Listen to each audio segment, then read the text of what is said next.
halkan waxaan u imaanay pathway recovery African immigration resource support and networking, and also we have some panel discussions and guest speakers. Inshallah marka waa iska bilaabanaynaa. Waxaan ku bilaabanaynaa aayadaha Quraanka Kariimka. Waxaan u yeerayaa macallin Aadan. أعوذ بالله من الشيطان الرجيم بسم الله الرحمن الرحيم هل أتى على الإنسان حين من الدهر لم يكن شيئا مذكورا إنا خلقنا الإنسان من نطفة أمشاج نبتليه فجعلناه سميعا بصيرا صدق الله العظيم. Waxaan rabaa inshallah inaan haddana u yeero and the key noise speaker Marian Duale. Marian, welcome. Marian, she was doing this overview of the day agenda, introducing of the event, and purpose of the objection. So I would like to welcome to Marian this stage. Thank you for everyone. Good morning, everyone, and thank you for joining us. My name is Marian Duale. I am the co-founder and executive director of Global Health, Education and Development. I am very grateful that you joined us today, and I apologize if we're running a little bit behind.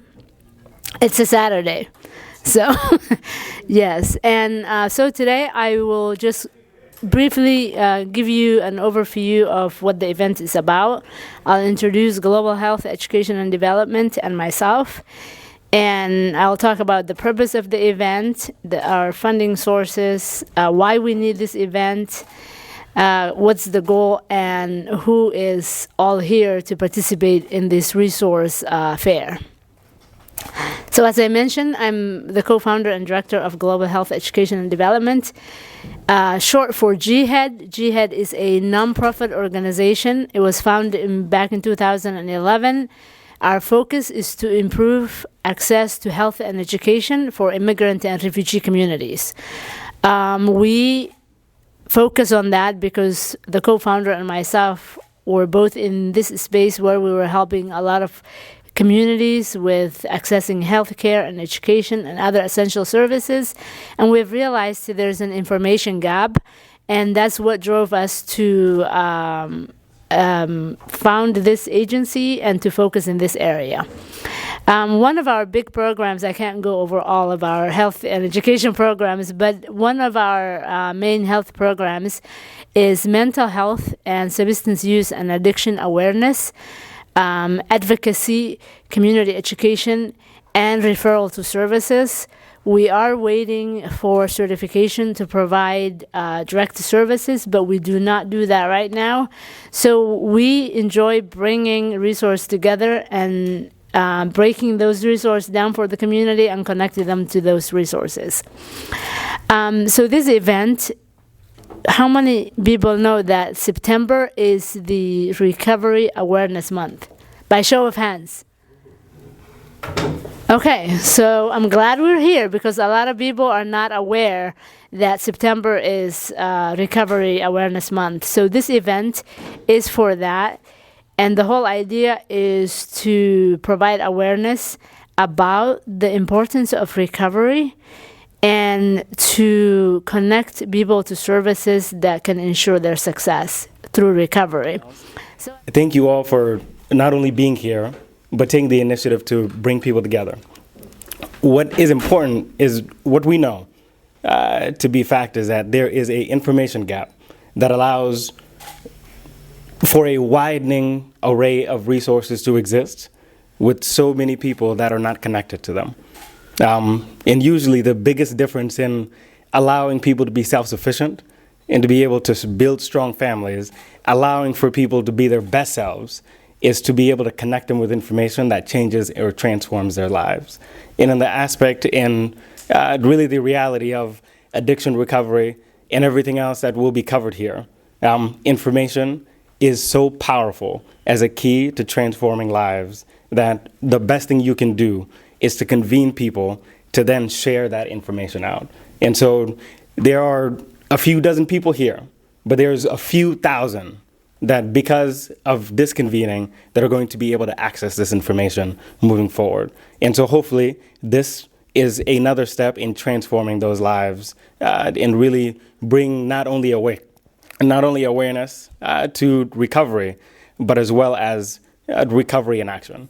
And so I have the privilege, everyone, of being the recently appointed, though it's not official yet, because I don't have a start date yet, but to be able to be entrusted by the commissioner of the Ohio African Immigrant Commission to be the inaugural executive director for this agency.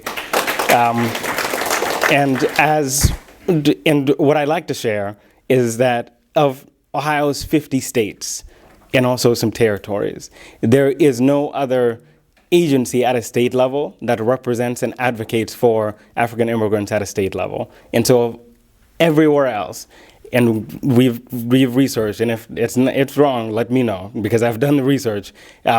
The Ohio African Immigrant Commission is the only commission at a state level that advocates for African immigrants directly as a constituency at a state level. And so that is something that we are proud of here in Ohio. And it also gives us an opportunity to support efforts like these, both with Global Health Education, Somali Can, and others, to be able to not only bring resources and build their capacity, but also make sure that this information and the good work that they do is both in the governor's ear, having conversations in the legislature, so we can continue to build that effort, continue to add this population, this growing constituency of multifaceted communities in conversations that we otherwise would not be able to have in around tables, because what we know about policy is that that's where it starts and that's where it ends. And what we know also is that if we are not, and this is something that I've learned that is, I think, very funny recently from a chef, is that if you are not at the table, you are on the menu. We are not going to be on the menu. We are going to be at the table. And so the African Immigrant Commission stands alongside, and I speak for all 10 commissioners, including Commissioner Abdurazak there, that the commission stands alongside you. The commission is a partner in this effort, and this commission will continue to help build your advocacy capacity, as well as being able to make sure that we are representing you where you are not at the state level. UNIQ actually stands for United in Khair. For those of you who are not Somali or Arabic speakers, it means United in Good. We were formed back in 2019. Our focus really was, at that stage, was trying to support individuals from the New American and immigrant communities who are justice impacted. This is a silent epidemic. There are a lot of families, some of them may be here, who are struggling with individuals who are either in county jails or state prison. We really began our journey from that perspective, identifying, working. We have facilitators who go to both state prisons, statewide, where we engage and prepare individuals that are coming out to the communities. This has been ongoing. We have a partnership with the state prison system. And over the years, what we found is, as Mariam mentioned earlier on, supporting individuals that are coming out is one thing. But what our data has shown is these individuals are also struggling with mental health and substance abuse. Published data shows anywhere between 40 to 50% of individuals that are justice impacted suffer from one form of mental health and substance abuse. So since 2020, minus COVID, we really have focused on providing those support services as individuals come out into the communities. I'm pleased to announce that UNIQ Foundation is probably one of few organizations that are fully licensed to provide substance abuse and mental health services. We also provide recovery housing for individuals in the New American communities. It gives me great pleasure to be here, not just because of the wonderful individuals who are here, but also the fact that this is an issue that's been taken seriously, not just by the elected officials, but also us as community.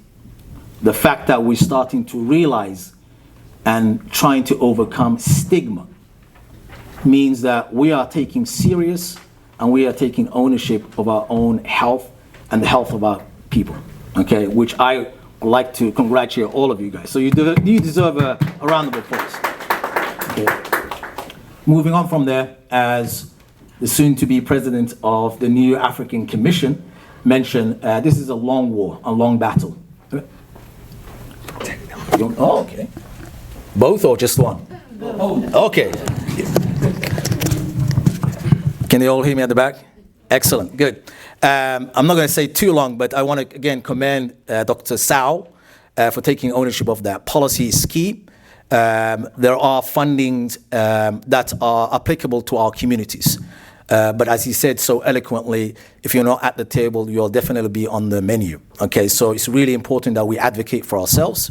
It's important that we get the word out there. We get the word out there to community members to be able to say it's okay to talk about substance abuse. It's okay to talk about mental health.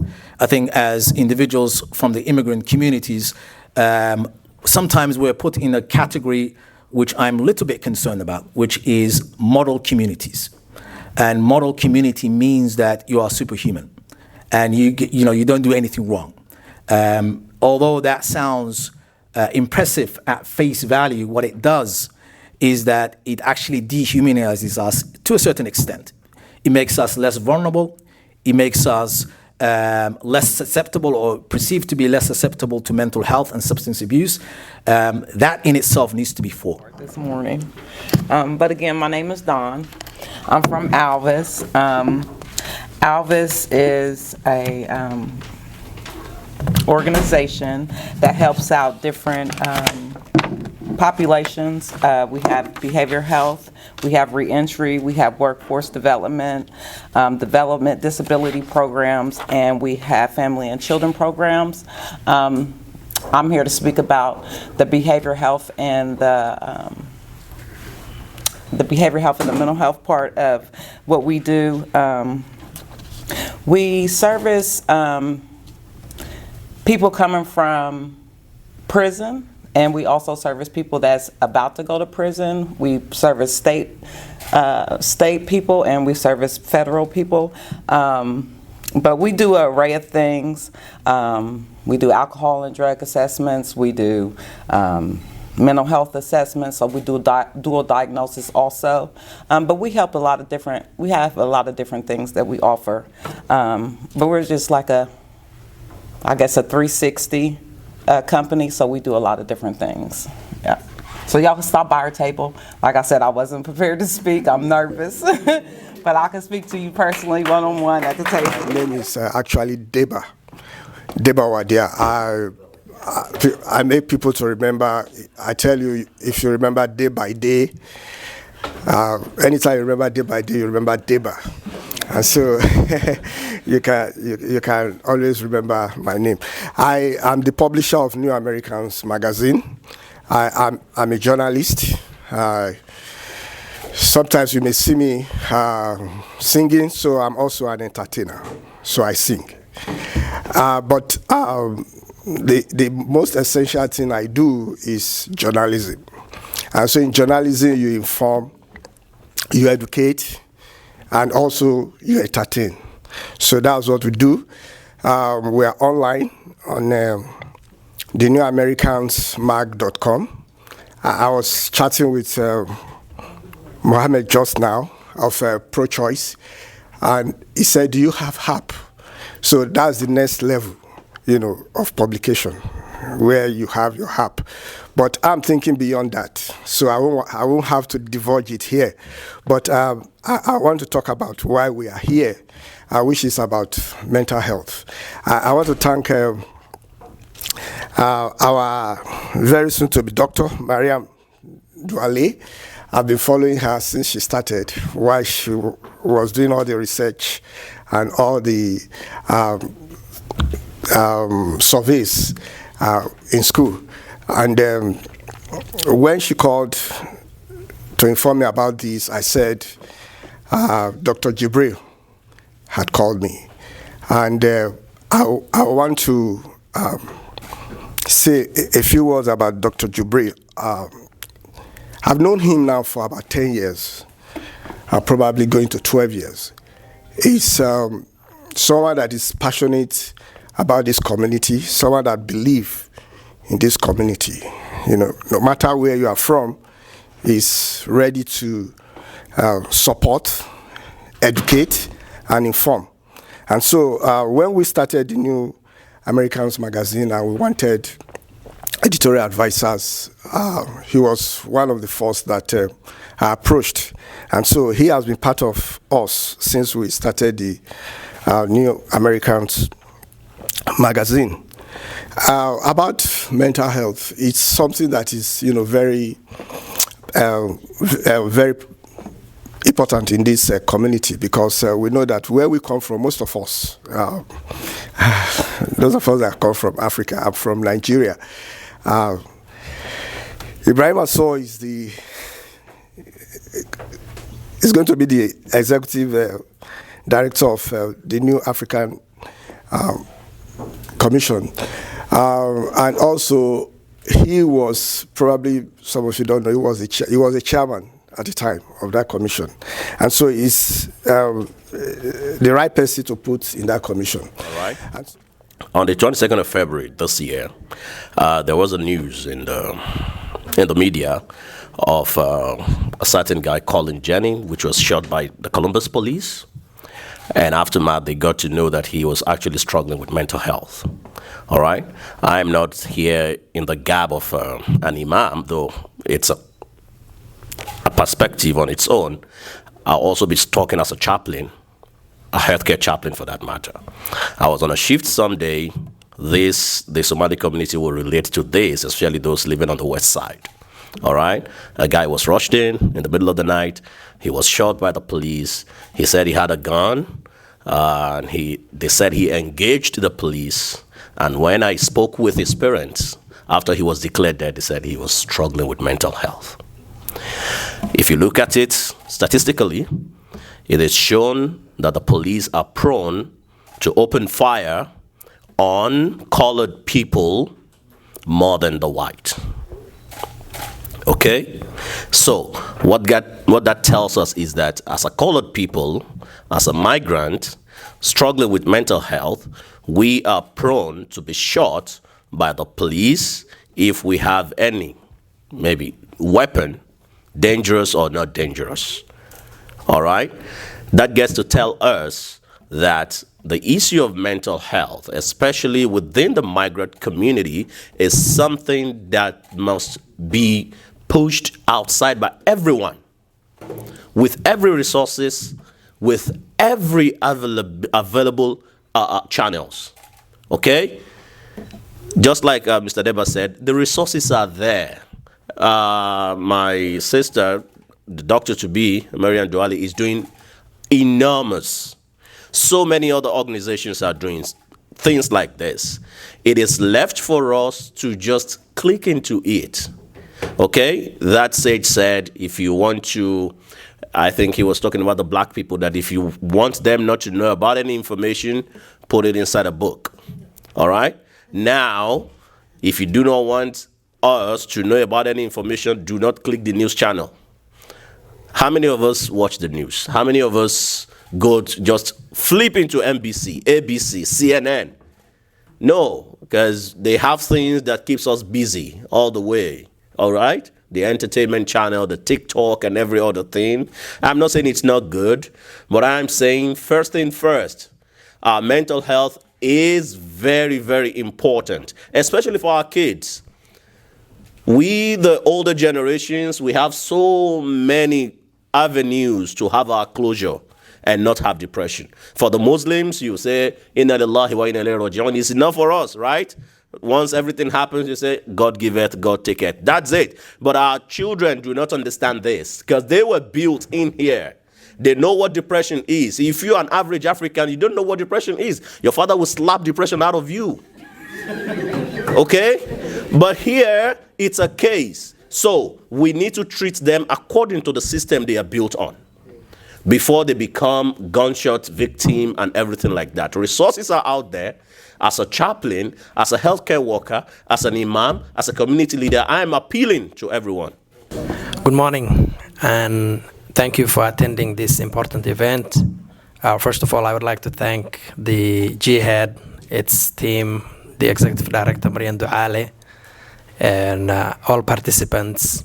Thank you for coming in this Saturday morning.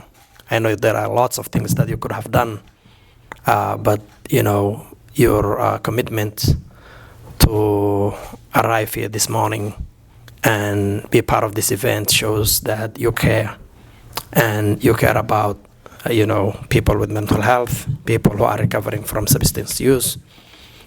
The intention of this session was to do a panel discussion on these issues with people who are at the forefront of providing services.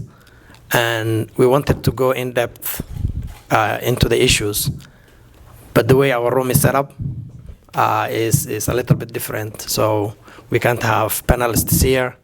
We only have one microphone or two.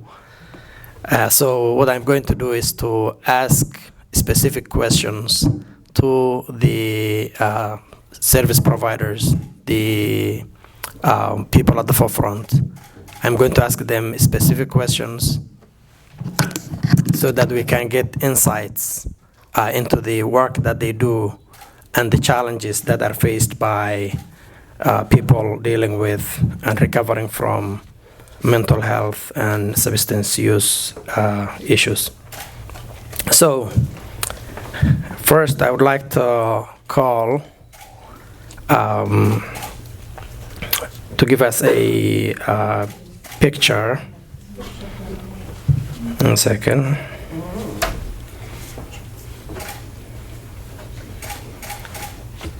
Okay, so the question goes this way. How can mental health and recovery services be adopted to account for the cultural, linguistic, and religious differences among African immigrants? And what strategies and initiatives could be implemented to make these services more accessible and effective for African immigrants? That question goes to Regina from NAMI, Franklin County. NAMI has lots of resources, trainings, advocacy work, policy work that they do to make services accessible and available to communities. And I would like to hear from Regina. Can you come over and... Services be adapted and accounted for, cultural linguistics, inclusion, and communication. With the training that we are getting now concerning mental health, the majority of the training is said to be communication. If we don't know, we can't help. If you don't include us, we can't get out there. NAMI is a nonprofit that deals with educating, supporting, and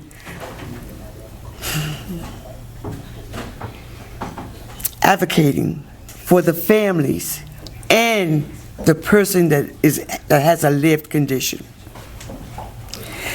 If we don't know, we can't help. How can we adapt? As I'm learning the different certifications, the majority of them is saying communication. If I don't know anything about you when I first meet you, I could communicate. I tell you my story. I tell you about me. Once you learn about me and what I've been through and everything like that, then if I don't know about you, I can ask.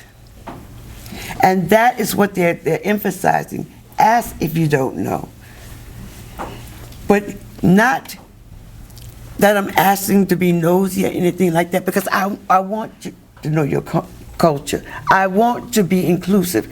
I want the different communities to know what is going on out there for mental health. We educate. We have family programs, we have mentoring programs, we have support programs. When we say families, it don't necessarily mean the mother, the father, the sister, brother. It could be the aunts, the uncles, the next door neighbors. It takes a community. And that community is family. And if you want to know about how can you help the next person, take these classes. Understand, because if you don't understand what's going on, what they're dealing with, then you can't help them. And that's what Regina feels that your community can do for the different agencies out here. Our next speaker will address what it takes to be at the table. And he knows both sides of the aisle. He has been on the menu, he has also been at the table. Abdirazaq Ahmed is the director of SABAC, which advocates for immigrants and refugees to be part of the policy-making processes, electoral processes. He's also a commissioner with the New African Immigrants Commission at the state level. He has worked with refugees and immigrants for a long time. He was at CRIS as a resettlement case manager and as a employment counselor. So he's somebody that knows both sides of the aisle. Abdi, welcome. Assalamu alaikum. Thank you, Professor Jibril. Thanks to Jihad and Somalican putting together this great event that puts resources together. I am the president for Somali American Political Action Committee, but also at the same time, I'm also a commissioner at the New African Immigrants Commission, led by my brother Ibrahim Assau. One of the challenges that we do believe that the African immigrant community and immigrants at all face is the same models that have been used. We have been so long underrepresented and also underserved. And one of the issues that we thought about it is the only way we can have our issues addressed and the things that are so important to our communities addressed is to be part of the system. And the ways that we can be part of the system is making sure that we do have people that advocate for us on behalf of our larger communities. The Somali American Political Action Committee, one of the things they have done is advocate for the community to be part of that system that puts together things that are really important for the community. One of the things that also we do believe that can connect resources to the community with mental health and other resources is making sure that those policies that affect us as a community being addressed, whether it's the State House or whether it's the Senate or whether it's the governor's office. And we do believe that those policies would help us down the road. Unfortunately, not very many of us are educated and aware of the issues that come with mental health. Mental health is a global issue, is a local issue too. But at the same time also mental health comes in many forms. You might know someone that is having a mental health, but at the same time, it doesn't really show physically because that's why it's mental health. A person will look to you so good, but at the same time, that person may be going through, issues that it's not easy for any one of us to identify. I wanted to begin the discussion with a question to Nafisa Jimale from the Bakai Ranch. Is Nafisa here? Okay, Nafisa. Okay. So Nafisa works at the Bakai Ranch. The Bakai Ranch is a mental health and substance use organization that focuses on working with youth, with young people. They have outpatient services. They also have residential services. I had the privilege of working at the Bakai Ranch back in the day, many years ago. It was the first mental health agency to begin a Somali program that works with Somali youth in schools, at their homes, in their communities. Nafisa, welcome, and please tell us a little bit about the organization you represent, the Bakai Ranch, and the recovery services that you provide. Hi, I'm Nafisa. I am the supervisor for the Somali Outreach Program at the Bakai Ranch. You guys can hear me, right? I'm the first Somali supervisor for the program. So I have my master's in social work, and I work at Buckeye Ranch as a multi-systematic therapy for delinquent kids, and then I left, I came back. They say the grass is not greener on the other side. So I came back. What we do, the Buckeye Ranch, is it's been here for over 60 years plus, right? And we have, just like Jabril said, we have so many programs that focus mental health and substance abuse. Now, we partner up with children, and we are building like a crisis, like a step down, because what children find out is when kids get hospitalized, and then after that they send them home, kids are coming back. So they say we need like in the middle. So they build in a big kind of like a step-down hospital, Grove City, where kids will stay like 4 weeks, 6 weeks. And we do a lot of foster parenting, foster licensing, kinship. We partner up with Children's Services.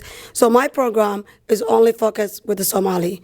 We serve only Somali. If you speak Somali, if you speak Mai, they will refer to us. I have a team of 8, and hopefully we grow. My team are qualified mental health specialists. They get qualified, they go through training, and they provide services. Then I do the clinical supervision, give feedback, how to kind of target what the issue is. We partner up with a lot of schools, like Horizon. We run a whole class of mental health. We here at Focus as well. Last year we did really good. We are a lot of Westside Sullivan, the schools that have majority of Somali. We focus, we do mental health. In the Somali community, we know that a lot of parents have a lot of kids or they're busy. Like mom and dad are working, so there's not that relationship building. So we teach these kids relationship, like hygiene, bullying, just mental health, like how to talk to a professional, how to talk to their parents if they're going through a lot. We have a lot of ADHD, autism in our community, and there's a stigma to it. Right? So what we do is we go different agencies, we go, talk to parents, we tell the teachers, like, if you see symptoms of like mental health, talk to the parent, and then I, Nafisa, will call and explain in Somali. And 99%, they will understand because they trust a Somali person. So they're like, oh, okay. For medication management, there's a lot of stigma about it. But when we explain it, this kid will not be on ADHD medication forever, right? They kind of understand that we're Somali, we're Muslim, we're not going to hurt the kid. So we have a lot of successful cases. I don't know if you guys seen it on Columbus Dispatch. We have a kid. If you put like Somali mental health with Buckeye Ranch, you will find it. It's a good story. Some of the questions I see is, what specific barriers do African Americans face? A lot of times there's stigma or over-medicating, right? Like, let's diagnose and give the medication. And that's where the trust comes with, Black, right? We don't trust the system because we think, okay, we've been like over-diagnosing. They want to make us like dummies, right? Sorry, excuse my language. But that's a lot of things I see. So I also work at OSU Addiction Residential and Detox. So a lot of times there's a culture gap. I think that if every agency, if they don't have someone that look like the person they're serving, try to get it, right? DEI, right? Diversity really makes. Also, if you do not have someone that look like them, get the right interpreter. And when the person interpreting, really look, are they really translating more than what you're telling them? Because there's like a misinterpretation where people are getting diagnosed. I know a lot of Somali moms. My mom has so many friends. They got prescribed for gabapentin. Why? Gabapentin is an addiction. It's an addicted drug, unless you need it. And I see so many, like elders, I'm talking about 60 plus, getting that. So they come to me. I go to my mom's house every day. They walk there. I look at their medication. If I see gabapentin, I'll be like, what's your pain? I'm not a doctor, but I've seen a lot of Somali families that are being prescribed that. And that can be so addicted. Okay, our next speaker is Dorothy Hassan. Dr. Dorothy Hassan is the Executive Director of our Helpers, And the question is, what specific barriers do African immigrants face when accessing recovery services? Okay. Relatability. How long are these recovery programs that we are offering families? How much of a time investment are we assuming that families have to take away again from providing income and being present for their families? So you want to think again about the relatability to the circumstances that immigrant and refugee families are facing. Religiosity. This melanin comes with faith. That's all to it. You can't escape that. Africans are believers. We know that it is not us who makes everything happen. So you must acknowledge that when you are offering a step of recovery to African immigrants. Okay? When we talk about that again, I hate when people talk about Africa as if it's Ohio. We're talking about a whole continent, folks. We're talking about a whole population that is diverse in itself. So when I talk about religiosity, I'm not just talking about Islam. I'm not just talking about Christianity. I'm talking about the acknowledgement of a higher power and people that are faith-based. Okay? Resources. Again, I'm not going to echo the same voice that we keep hearing of that if you just don't know, you don't know. And that is part of when we talk about systematic racism, that was always part of the plan. To make sure that we didn't know. You cannot access what you don't know. So we have to be a part of changing that narrative. Decide your own capacity and how you're going to share information. If you are going to be the TikToker, the Instagrammer, where you're sharing information that way, welcome. If you were going to actually forward emails to people, welcome. If you're going to be the person who shows up to council meetings, you're showing up to different events like this one and offering neighbors and friends and other people in your congregation to ride with you, welcome. But make a decision and promise yourself that you are going to be part of changing the narrative and sharing the information. The last one, we said relatability, religiosity, resources, and representation. The table, the menu. We have to change that narrative, of course. And how do we do that, though? Because we talk a lot about the table.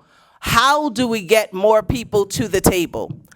I am always very, very adamant about telling young and old people is that no one is going to invite you to the table if you are not qualified. You're not going to be invited anywhere just because you're black. You're not. Even though we talk a lot about tokenism, you still have to be overqualified to be tokenized to be invited to that table. When Dr. Duale was doing her introductions, she said Dr. So-and-so, she said Dr. So-and-so, she said Dr. So-and-so. That is how you get to the table. A personal story, I remember when I first started my dissertation process, and I had a meeting with one of the committee heads, and it was an older white doctor, and he asked me, why do you want to get a PhD? And I said, because I have a lot to say.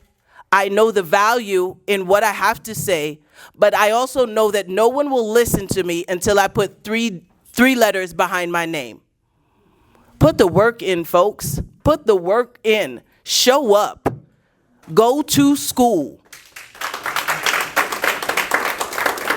Kausar Mose with the Heart of Ohio Health Centers, who connects people with resources. She works with people who have no medical insurance, signing them up, people with diagnosed with HIV/AIDS, people suffering from other chronic illnesses. We would like to hear from Kausar. Assalamu alaikum. Good morning. I'm not a great speaker like Dr. Dori, so please excuse me. I supposed to speak before she speak, but she already said everything. But first, I will say a few things. My name is Kauthar Musa, and as Dr. Professor Jabril mentioned, I work with Heart of Ohio Family Health Center.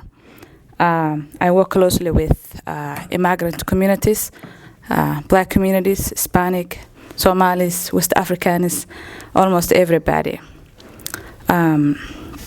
What I do is I connect people to the resources like health insurances, housing, food, clothing. That's important, right? If you don't have where to sleep, then you're going to have a mental health. If you don't have something to eat, then you're going to worry about, oh, what am I going to eat? So I try to solve those issues. I also do coordinate HIV program. A lot of immigrants and a lot of people who reside in the north side of Columbus has been diagnosed with HIV. And HIV is just a normal disease like hypertension, diabetes, mental health, like any other disease. So I do help with those people to connect with resources. Also, I provide medication assistance programs through Columbus Public Health, which we collaborate with Columbus Public Health. The HIV program is very, sensitive topic, I know, but there is a lot of mental issues that's related to the HIV program. So also what I do is people who are suffering with HIV, I do help connect them with mental health programs. A lot of African immigrants who live in Columbus are not qualified health insurance. So I help them to get enrolled government programs which is supported by Columbus Public Health to pay their medical bills, doctor's visit, counseling. So I do provide those services. Those are the things that I do. Today is Mental Health Month. It has been already mentioned, but I want to say your struggles do not define you. You are not who you are today. You can be someone else tomorrow. So help back your community, give back the community, help yourself, help your community, and grow. Thank you so much. I would like to acknowledge who was it? Dorothy said, go to school, get your PhDs. Our youngest PhD holder, a proud graduate of the Ohio State, and who got her doctoral degree from Stanford recently, and who came back to the community to teach at the Ohio State University. Nim'a Dahir is in the room. Round of applause for her. Our community is growing. We're making lots of progress, and we're very proud to see the young people that are really doing good, people thriving in every way, people coming to help each other, to support each other, people to learn about the difficulties and challenges facing other people. I think this brings us to the end of the session for today. I appreciate the time that you all gave. Thank you for coming here. Thank you for being part of this event. Thank you for spending the morning with us. And please give a round of applause to yourselves. Thank you very much. Have a nice day.